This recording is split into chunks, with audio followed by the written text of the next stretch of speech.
Welcome back to konjamuppunerayakaram.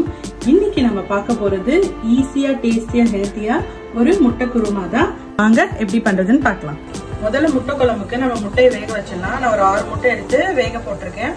முட்டை வந்து ஒரு 5 to 7 minutesல வெந்துடும். இப்போ மசாலா அரைச்சிக்கலாம்.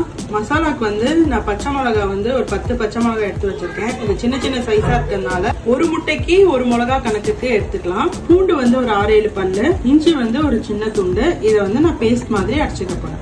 அரை மூடி தேங்காய் நல்லா பேஸ்ட் மாதிரி மைய அரைச்சிக்கலாம். இப்போ தாளிக்கிறதுக்கு என்னென்ன வேணும்னு பார்த்துலாம். ஒரு பெரிய வெங்காயம் நீல வாக்குல நறுக்கி வச்சிருக்கேன். ஒரு மீடியம் சைஸ் தக்காளி, கருவேப்பிலை, கொத்தமல்லி கார்னிஷிங்க்கு.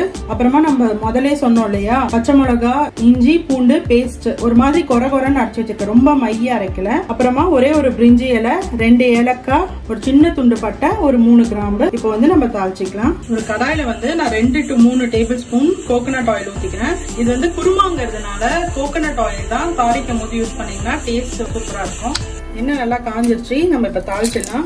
பிரிஞ்சி இலை, ஏலக்காய், பட்டை, கிராம்பு, அப்புறமா வெங்காயம் முதல்ல ஆட் பண்ணிக்கிறேன். கூடயே கருவேப்பிலையும் ஆட் பண்ணிக்கிறேன். வெங்காயம் வந்து ஒரு 1 or 2 minutes ஃப்ரை ஆகட்டும். வெங்காயம் வதங்கிறதுக்காக கொஞ்சம் உப்பு போடுறேன். நான் வந்து கல் உப்பு போடுறேன். ஏன்னா குருமா தான் எப்படியும் நம்ம தக்காளி எல்லாம் சேர்ப்போம், அதனால வந்து கரைஞ்சிடும். 1 or 2 minutes வெங்காயம் ஃப்ரை ஆக உடனே நம்ம மற்றெல்லாம் ஆட் பண்ணிக்கலாம். வெங்காயம் வந்து ஒரு 2 minutes ஃப்ரை ஆகிட்டு இருக்கு. இது மாதிரி லைட்டா கலர் மாற ஆரம்பிச்சிருக்கு. இந்த ஸ்டேஜ்ல வந்து நம்ம பச்சை மிளகா, இஞ்சி, பூண்டு அந்த மிக்சர் போடணும். இது வந்து நம்ம பேஸ்ட் மாதிரி அரைக்கல, அதனால சீக்கிரம் பச்சை வாசனை போயிடும். அந்த பச்சை வாசனை இருக்கும்போது நம்ம பயப்பட தேவையில்லை. ரொம்ப நேரம் வதக்கணும் அப்படின்னா இல்லை, லைட்டா ஃப்ரை பண்ணா போதும். அடுத்ததா வந்து இதோடய நான் தக்காளியும் சேர்த்துக்கிறேன். தக்காளி வந்து நல்லா மேஷ் ஆகிற வரைக்கும் நம்ம வதக்கிக்கலாம். இதுக்கு ஒரு 1 or 2 minutes ஆகும். முட்டை வந்து நம்ம லைட்டா இந்த மாதிரி கீறிக்கலாம். அப்பதான் வந்து மசாலா வந்து உள்ள போகும். இந்த மாதிரி எல்லா முட்டையிலையும் நம்ம பண்ணி எடுத்துக்கலாம். இப்போ நம்ம மசாலா நல்லா எண்ணெய் விட ஆரம்பிச்சிச்சு. இப்போ வந்து நான் கொஞ்சம் கொத்தமல்லி போட்டுக்கிறேன். போட்டுட்டு நம்ம முட்டையும் இதில் சேர்த்து கொஞ்ச நேரம் ஃப்ரை பண்ணிக்கலாம். நம்ம வந்து கடைசியெல்லாம் தேங்காய் அரைச்சி ஊற்ற போகிறோம். அதுக்கு முன்னாடி முட்டை இந்த ஆயிலையும் இந்த மசாலாலையும் ஃப்ரை ஆனால் இந்த மசாலா டேஸ்ட்டு நல்லா இருக்கும். அதுக்காக தான் நான் இந்த மாதிரி ஃப்ரை பண்ணுறேன். ஒரு 1 or 2 minutes ஃப்ரை ஆகட்டும். முட்டை வந்து ஒரு 2 minutes நான் இந்த மாதிரி சிம்மிலேயே வச்சு இந்த மாதிரி ஃப்ரை பண்ணிட்டேன். இப்போ வந்து தேங்காய் பேஸ்ட் ஆட் பண்ணிக்கிறேன். மிக்ஸி கழுவின ஜார் தண்ணியும் இதில் ஆட் பண்ணிக்கிறேன். சிம்மிலேயே வைங்க இந்த ஸ்டேஜில் வந்து, ஏன்னா தேங்காய் போட்டு ரொம்ப ஹை ஃப்ளேம் வச்சு கொதிக்க விடக்கூடாது. முட்டை குருமா வந்து இந்த அளவுக்கு கன்சிஸ்டன்சி இருக்கணும்.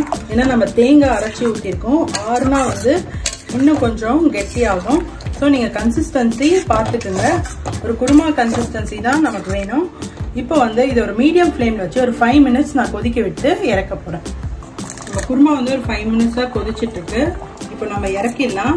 இறக்கிறதுக்கு முன்னாடி வந்து நான் கருவேப்பிலை போடுறேன். கருவேப்பிலையும் தேங்காய் எண்ணெயும் செம காம்பினேஷனுங்க. இந்த டிஷ்ஷுக்குன்னு இல்லை, எல்லா டிஷ்ஷுக்கும் ஒரே ஒரு டேபிள் ஸ்பூன் கோகனட் ஆயில் இறக்கிறதுக்கு முன்னாடி நான் ஊற்றிடுறேன்.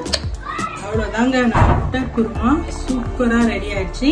மைல்டு ஸ்பைசஸோட ஒரு டிஃப்ரெண்டான கலரோட சாப்பிட நல்லா இருக்கும். நம்ம முட்டை குழம்பெல்லாம் வைக்கிறப்போ நல்லா காரசாரமா மசாலாலாம் அரைச்சுட்டு பண்ணுவோம். இது வந்து ரொம்ப மைல்ட் ஃபிளேவரா இருக்கும். இது ரைஸுக்கு மட்டும் இல்ல, இந்த இடியாப்பம், இட்லி அந்த மாதிரி ஒரு சில டிஷ்ஷஸ் கூட இதை நீங்க தொட்டுக்கலாம். சப்பாத்திக்கு சூப்பரா இருக்கும். நீங்க இதை கண்டிப்பா உங்க வீட்டுல ட்ரை பண்ணி பாருங்க. தேங்க்ஸ் ஃபார் வாட்சிங்.